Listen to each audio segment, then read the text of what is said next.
श्री गणेशाय नमः।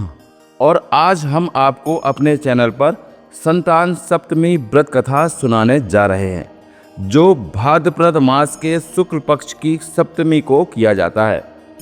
एक दिन महाराज युधिष्ठिर ने भगवान से कहा कि हे प्रभु, कोई ऐसा उत्तम व्रत बताइए जिसके प्रभाव से मनुष्यों के सांसारिक दुख कलेश दूर होकर पुत्र एवं पौत्रवान हो। यह सुनकर भगवान बोले, हे राजन, तुमने बड़ा ही उत्तम प्रश्न किया है। मैं तुमको एक पौराणिक इतिहास सुनाता हूँ, ध्यानपूर्वक सुनो। एक समय श्री लोमस ऋषि ब्रजराज की मथुरापुरी में वसुदेव देवकी के घर गए। ऋषिराज को आया हुआ देख करके दोनों अत्यंत प्रसन्न हुए तथा उनको उत्तम आसन पर बैठाकर उनकी अनेक प्रकार से वंदना तथा सत्कार किया। फिर मुनि के चरणोदक से अपने घर तथा शरीर को पवित्र किया। मुनि प्रसन्न होकर उनको कथा सुनाने लगे। कथा के कहते कहते लोमस ऋषि ने कहा कि हे देवकी, दुष्ट दुराचारी पापी कंस ने तुम्हारे कई पुत्र मार डाले हैं, जिसके कारण तुम्हारा मन अत्यंत दुखी है। इसी प्रकार राजा नहुस की पत्नी चंद्रमुखी भी दुखी रहा करती थी, किंतु उसने संतान सप्तमी का व्रत विधि विधान सहित किया, जिसके प्रताप से उसको संतान का सुख प्राप्त हुआ। यह सुनकर देवकी ने हाथ जोड़कर मुनि से कहा कि हे ऋषिराज, कृपा करके रानी चंद्रमुखी का संपूर्ण वृत्तांत तथा इस व्रत का विधान विस्तार सहित मुझे बताइए, जिससे मैं भी इस दुख से छुटकारा पाऊं। लोमस ऋषि ने कहा, हे देवकी, अयोध्या के राजा नहुस थे। उनकी पत्नी चंद्रमुखी अत्यंत सुंदरी थी। उसी नगर में विष्णुगुप्त नाम का एक ब्राह्मण रहता था। उसकी स्त्री का नाम भद्रमुखी था। वह भी अत्यंत रूपवान सुंदरी थी। रानी और ब्राह्मणी में अत्यंत प्रेम था। एक दिन दोनों सरयू नदी में स्नान करने के निमित्त गईं। वहां उन्होंने देखा कि अन्य बहुत सी स्त्रियां सरयू नदी में स्नान करके निर्मल वस्त्र पहनकर एक मंडप में श्री शंकर एवं पार्वती की मूर्ति स्थापित करके उनकी पूजा कर रही थी। रानी और ब्राह्मणी ने यह देखकर उन स्त्रियों से पूछा कि बहना, यह तुम किस देवता का और किस कारण से यह पूजन व्रत आदि कर रही हो? यह सुन उन स्त्रियों ने कहा कि हम संतान सप्तमी का व्रत कर रही हैं और हमने शिव पार्वती का पूजन चंदन अक्षत आदि से षोडशोपचार विधि से किया है। यह सब इसी पुनीत व्रत का विधान है। यह सुनकर रानी और ब्राह्मणी ने भी इस व्रत के करने का मन में संकल्प किया और घर वापस लौट आईं। ब्राह्मणी भद्रमुखी तो इस व्रत को नियम पूर्वक करती रही, किंतु रानी राजमत के कारण इस व्रत को कभी करती कभी भूल जाती। कुछ समय बाद दोनों मर गईं। दूसरे जन्म में रानी ने बंदरिया और ब्राह्मणी ने मुर्गी की योनि पाई। इधर ब्राह्मणी मुर्गी की योनि में भी कुछ नहीं भूली और भगवान शंकर तथा पार्वती जी का ध्यान करती रही। उधर रानी बंदरिया की योनि में सब कुछ भूल गई। थोड़े समय के बाद इन दोनों ने यह देह त्याग एक ब्राह्मण के यहाँ कन्या के रूप में जन्म लिया तथा रानी ने एक राजा के यहाँ राजकन्या के रूप में जन्म लिया। उस ब्राह्मण कन्या का नाम भूषण देवी रखा गया तथा विवाह योग्य होने पर उसका विवाह गोकुल निवासी अग्निझील नामक ब्राह्मण से कर दिया। भूषण देवी इतनी सुंदर थी कि वह आभूषण रहित होते हुए भी अत्यंत सुंदर लगती थी कि कामदेव की पत्नी रति भी उसके सम्मुख लजाती थी। भूषण देवी के अत्यंत सुंदर सर्वगुण संपन्न चंद्रमा के समान धर्मवीर कर्मनिष्ठ सुशील स्वभाव वाले 8 पुत्र हुए। यह शिव के व्रत का पुनीत फल था। दूसरी ओर शिव विमुख रानी के गर्भ से कोई भी पुत्र नहीं हुआ और निसंतान दुखी रहने लगी। रानी और ब्राह्मणी में जो प्रीति पहले जन्म में थी वह अब भी बनी रही। रानी जब वृद्धावस्था को प्राप्त होने लगी तब उसके एक गूंगा व बहरा तथा बुद्धिहीन अल्प आयु वाला एक पुत्र हुआ और वह 9 वर्ष की आयु में इस क्षणभंगुर संसार को छोड़कर चला गया। अब तो रानी पुत्र शोक में अत्यंत दुखी हो व्याकुल रहने लगी। देवयोग से भूषण देवी ब्राह्मणी रानी के यहाँ अपने सब पुत्रों को लेकर पहुंची। रानी का हाल सुनकर उसे भी बहुत दुख हुआ, किंतु इसमें किसी का क्या बस। कर्म और प्रारब्ध के लिखे को स्वयं ब्रह्मा भी नहीं मेट सकते हैं। रानी कर्मच्युत भी थी, इसी कारण उसे यह दुख देखना पड़ा।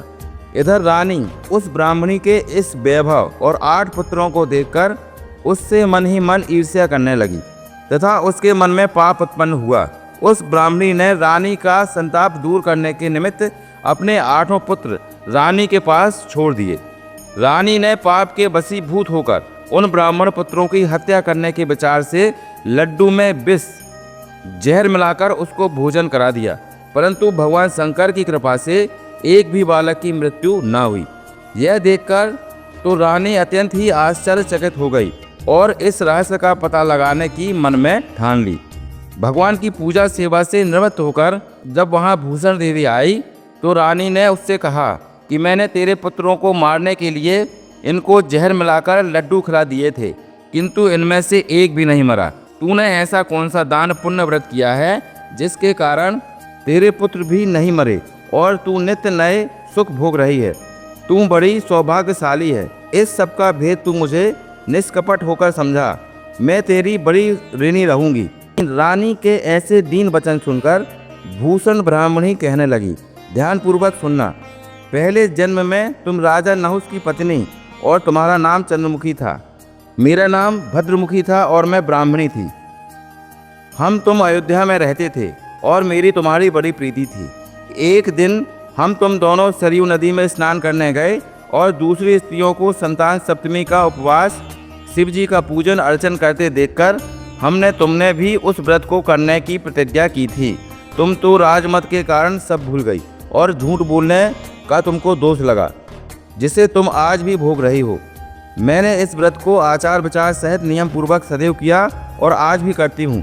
दूसरे जन्म में तुमने बंदरिया का जन्म लिया तथा मुझे मुर्गी की योनि मिली। भगवान शंकर की कृपा से इस व्रत के प्रभाव तथा भगवान नाम को ही मैं इस जन्म में भी ना भूली और निरंतर उस व्रत को नियम पूर्वक करती रही। तुम अपने इस संकल्प को इस जन्म में भी भूल गई। मैं तो समझती हूँ कि तुम्हारे ऊपर जो भारी संकट है उसका एकमात्र यही कारण है और दूसरा इसका कारण नहीं हो सकता। इसलिए कहती हूँ कि आप अब संतान सप्तमी के व्रत को करिए, जिससे तुम्हारा यह संकट दूर हो जावे। लोमस ऋषि ने कहा कि हे देवी, भूषण ब्राह्मणी के मुख से अपने पूर्व जन्म की कथा तथा व्रत संकल्प इत्यादि सुनकर रानी को पुरानी बातें याद आ गईं और पश्चाताप करने लगी। अब रानी भूषण ब्राह्मणी के चरणों में पड़ क्षमा याचना करने लगी और भगवान शंकर पार्वती की अपार महिमा के गीत गाने लगी।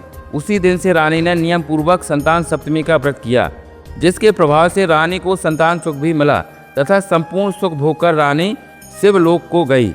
भगवान शंकर के व्रत का ऐसा प्रभाव है कि पथभ्रष्ट मनुष्य भी अपने पथ पर अग्रसर हो जाता है और अंत में ऐश्वर्य भोगकर मोक्ष पाता है। लोमस ऋषि ने फिर कहा, हे देवकी, इसलिए मैं तुमसे भी कहता हूँ कि तुम भी इस व्रत को करने का दृढ़ संकल्प अपने मन में करो, तो तुमको भी संतान सुख प्राप्त होगा। इतनी कथा सुनकर देवकी हाथ जोड़कर लोमस ऋषि से पूछने लगी, हे ऋषिराज, मैं इस पुनीत व्रत को अवश्य करूंगी, किंतु आप इस कल्याणकारी एवं संतान सुख देने वाले व्रत का विधान नियम विधि विस्तार से समझाइए। यह सुनकर ऋषि बोले, हे देवकी, यह पुनीत व्रत भादों के महीने की शुक्ल पक्ष की सप्तमी के दिन किया जाता है।